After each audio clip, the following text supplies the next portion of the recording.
Hello. So in a couple of days we have Mars squaring Saturn. I want to speak to this and also offer perspective because this Mars-Saturn square will actually happen 3 times. First time is now, towards the end of August.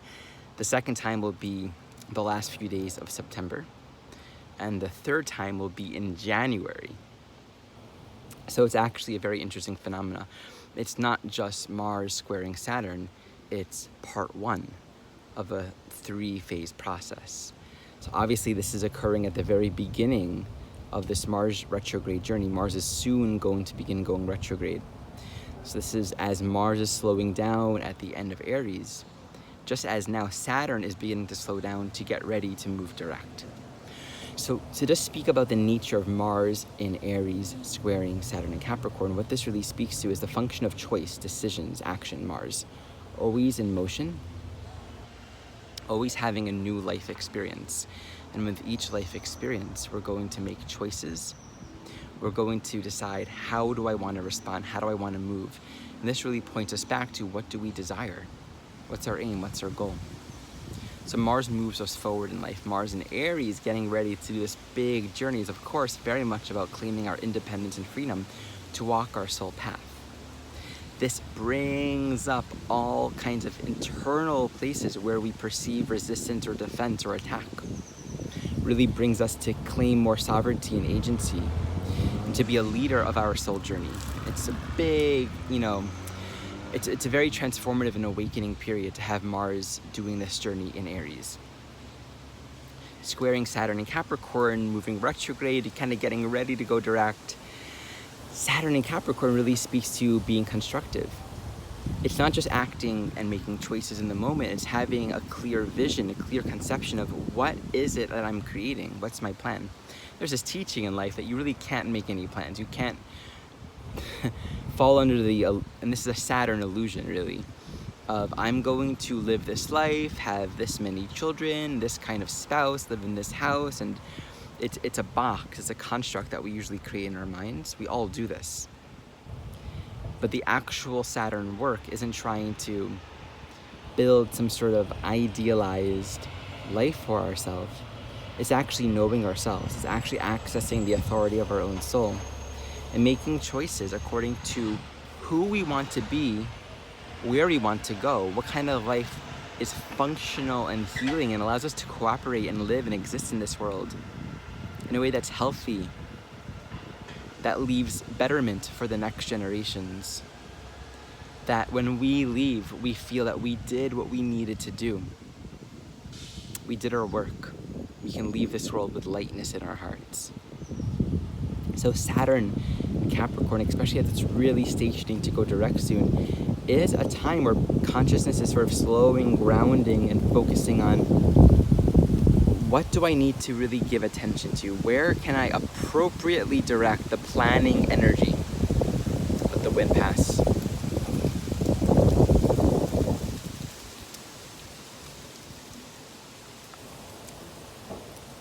Appropriately directing that need to develop agency and clarity and intention in our life. And this is a process of maturation. If we know what our goals are, then we will be able to condition our responses and develop discipline, apply consistent practice and behavior to cultivate our mind. The real Saturn work is always in the mind. It's cultivating the mindset that is healthy and constructive and useful. When we become too focused on the material aspect, it's just this idea of living a life according to these external measures and constructs and appearances, but it's empty and there's no meaning in it. We need to know ourselves, and we need to practice and commit ourselves to thinking and living and orienting to life in the way that we know is healthy and aligned. This really means taking responsibility for ourselves. So Mars in Aries squaring Saturn and Capricorn, and this is a first quarter square, it's a fire under our butt to grow up. It's a fire under our butt to say, okay, time to act, time to start making choices. And it can be challenging, it can be difficult. There can be this experience of feeling like I don't have the freedom or the leeway to make any choices or decisions. There are too many blocks or limitations. And this is where it says you can't just have your thing right now. You're not like a 2-year-old that gets to cry and gets what they want. It takes work. And this is the kind of work that is a useful kind of work. We need to work. We need to plan. We need to communicate. We need to set the foundation. We need to do the legwork. There's a quality in spiritual life that Adyashanti speaks to, and I've often just really come back to this on my own path, which is learning how to stand on our own 2 feet, not waiting or expecting life or other people or our parents or the government or whatever to do what's best for us. Not just hoping that life circumstance will work out, because in the end of the day, we need to take responsibility to work with what we have here to work with. Whatever constructs of time and space are a part of your journey, those are the constructs that we are to claim mastery over. In the journey of claiming mastery over time and space, and I really speak that with seriousness, I truly believe in that. We are here to learn how to master time and space, not to be a slave to it.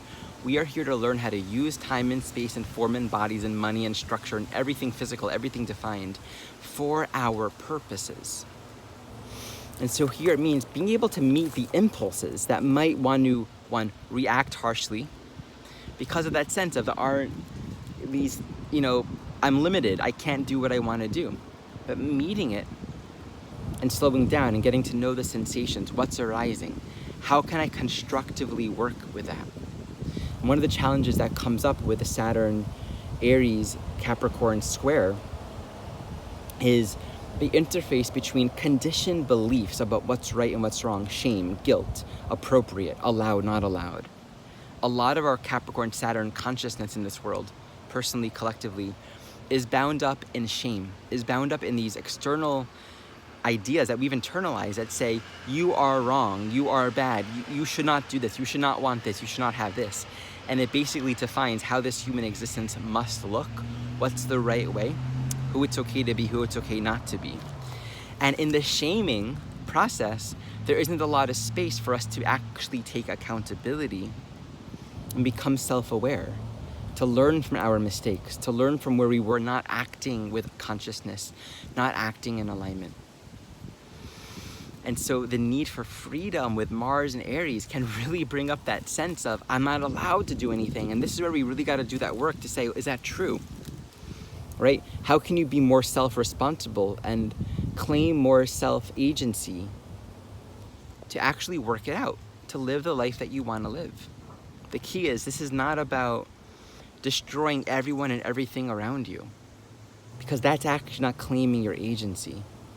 It's taking full responsibility for your life.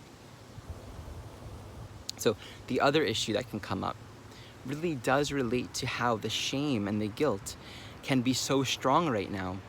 It can lead to a lot of depression. And the depression here can be a serious issue because it can actually manifest as all of this life force energy turning towards itself and eating you out from the inside. Mars needs to move. It needs to feel like it can be decisive and make decisions. But if we're carrying guilt, if we had not yet matured or are not practicing the work of maturing into our own self-authority and taking responsibility for our lives and our mistakes and moving on and growing, correcting, then there can be this consuming sense of, I am not worthy, I can't act, I'm not allowed to. And it can really depress our consciousness. And we can have that experience of, what happens a lot with Saturn and Capricorn is we project on the outside, other people are limiting me. It's almost like how a child in school will be very aware of what the teacher thinks of them. Or when a child does something at home, we'll be very aware of, did mom and dad approve of this?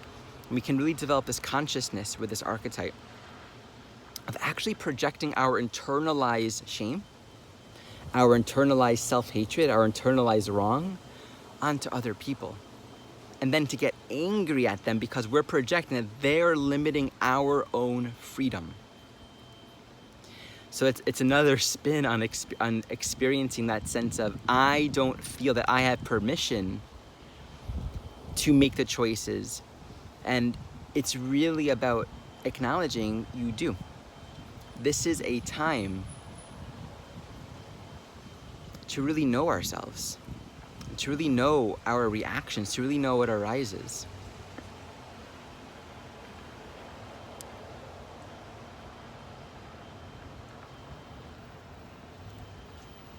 So in extreme cases, this is where a lot of violence,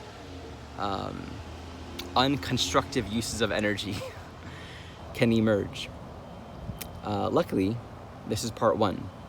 So whatever feels raw and defensive and visceral, wherever you're struggling with being a good spiritually mature being, you know, a sign of knowing that you're free to walk your path and that life supports you in that is non-defensiveness. Non-defensiveness basically says, I can't be attacked, I'm sovereign, I'm free, I'm secure. And so where we find fear, I was reading in A Course in Miracles, this really beautiful teaching, and there are only two kinds of emotions that we could experience at the core. One is love, and the other is fear. Fear implies love, because fear is itself created as the denial of love. To fear anything or anyone at any moment is to deny that which is actually true, is to deny the reality of safety and love and inclusion and acceptance and peace, which is the essence of life. And so where there's fear, there's a great opportunity to work it out. And we don't have to get it all done now. It's helpful to have this astrological perspective, but it's also as helpful to know in general, everything is just happening. It's a flow, it's a cycle, it's all moving. But this is part one. And when Mars goes retrograde, we'll enter into the new phase. In September, all the other planets will begin going direct in Capricorn. And then in October, Saturn goes direct in Capricorn. So we're at the very beginning of this journey where all these planets are turning. So it feels like there's something beginning. We don't really know where it's going, how to get there, but there's work to do. Take the next step, address what's in front of us, deal with what's here with peace. Be constructive, and trust the life that you're creating. Trust the goodness of your life. As hard as it might be, as hard as it feels, as much tension or complexity or guilt or shame or hurt or anger as there is, trust the ultimate goodness. And it's actually here for us, that is actually waiting for us. And you know, there's the teaching, like work hard now and deal with it now so you don't have to deal with it later. You know, I think the teaching is suffer now so you don't have to suffer later. I don't like to think of it that way. Because actually there's no suffering required here. The only suffering is the resistance to really working with what's arising and taking responsibility for it. We suffer when we resist that. But this is a great time to really start over. And we're supported. Time is on our side. Much love. Oh yeah, I mean in the third phase, just to consider, I'll be talking a lot more about this down the road, but imagine the third transit of Mars squaring Saturn will be when Mars enters Taurus and Saturn enters Aquarius. Mars will be with Uranus by then. So to me, it really says the rest of this year is actually a very profound, lots of energy, lots of movement, lots of changes, lots of choices, lots of decisions, planning, constructing, but also just moving with the flow of life's destiny, life's purpose. It is culminating in a very powerful way and kind of opening the doors to a completely new phase. That's what it feels like.